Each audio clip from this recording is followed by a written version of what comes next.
Doma Sports Talk Worldwide with some news from the world of boxing. So y'all know what time it is. You ain't in a rush to get concussed. Now, concussion, let's go up to the heavyweight division. The heavyweight division is interesting right now. See, first of all, most of us at least, in boxing, you want to know who the best is. So that's why undisputed fights, you prioritize. You know, hey, undisputed, that's one champion. And it's hard to do in the four belt era.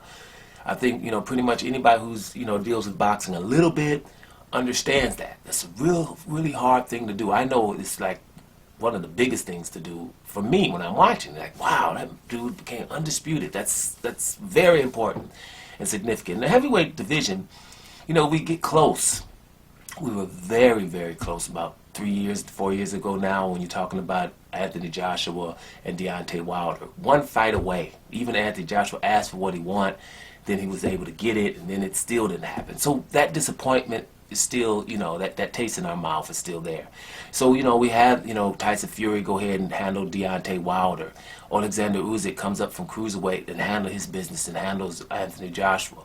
So then those two crystallize themselves as, hey, the two dudes we want to see in an undisputed fight then.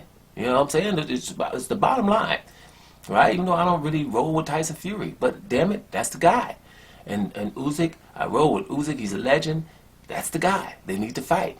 Well, after Usyk dispatched of Joshua for the second time, he needed a time off till the beginning of the year. And then Tyson Fury said, well, I don't want to wait until the beginning of the year for undisputed. I want to fight Anthony Joshua. That thing is still not signed, so we don't know if Fury versus Joshua is going to happen.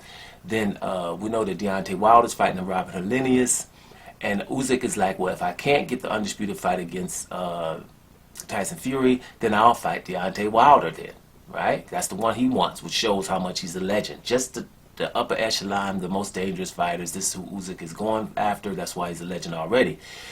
But, when you're looking at it, we know that Deontay Wilder has a fight against Helenius, and I'm nervous about it because I don't know how Deontay Wilder is going to react, how his punch resistance is going to be. Let's just see. Helenius is a damn good test for that. Helenius has a lot of confidence because let's make sure this is clear.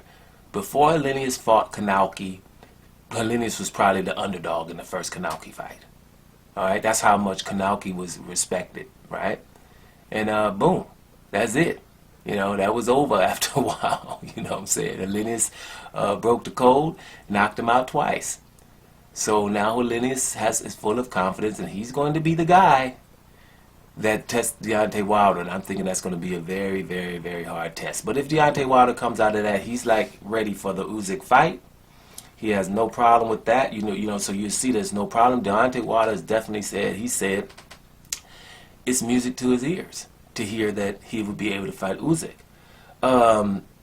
Listen, let me read a little something from an article. It says, Deontay Wilder says a potential mega fight versus Alexander Usyk is music to my ears. As he prepares for the ring return on October 15th, the Bronze Bomber faces Robert Helenius in the WBC Eliminator at Barclays Center.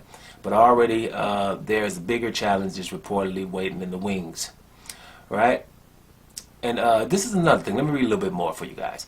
Usyk is expected to be ringside when Wilder locks horns with the rejuvenated Helenius in October the 15th. And the American says he is more than ready to accept the challenge of a showdown with the Ukrainian master. And he says again, it's music to my ears. I hold Usyk to be a very honorable person and a man of his word. So I'm looking forward to that. I'm not looking past Robert by any means. It's good to know that Usyk will be in the arena. Welcome to a great show. And to all the fans, welcome to a great show for whoever is watching and attending. But I'm not looking past Robert, right? And he goes on. For Usyk to be able to bless me with a title shot when I've blessed so many during my reign, it's a great feeling. So we're going to get past October 15th, and then after that we can see what happens. I've got a lot of things lined up, a lot of options in the works for me. But when it's dealing with a title shot, you got to jump on it when the opportunity presents itself. So Deontay Wilder's down for the program. Usyk's down for the program. So let's just see what happens with Tyson Fury and Joshua, or if Tyson Fury's going to go straight into the Usyk fight. We'll see. I think that the fact that Usyk is saying he'll fight Deontay Wilder, I think basically Tyson Fury is probably going to just say, well, you know, forget the Joshua thing. But here's my point about the heavyweight division. Even though I really, really love Undisputed and to have one champion and then we got all the other ones coming and challenging that champion. That's the perfect scenario for me personally as a consumer. But, like I said before, it was similar to Canelo and Gennady Golovkin. If they would have had a 4-man tournament before the final, I wouldn't have a problem with that. If Usyk fights Deontay Wilder and Tyson Fury fights Anthony Joshua, beat those two, and then Joshua and Usyk fights, then the fight is even bigger than it is now. So I have no issue with either scenario because either way it goes, you guys, we got great fights in the heavyweight division.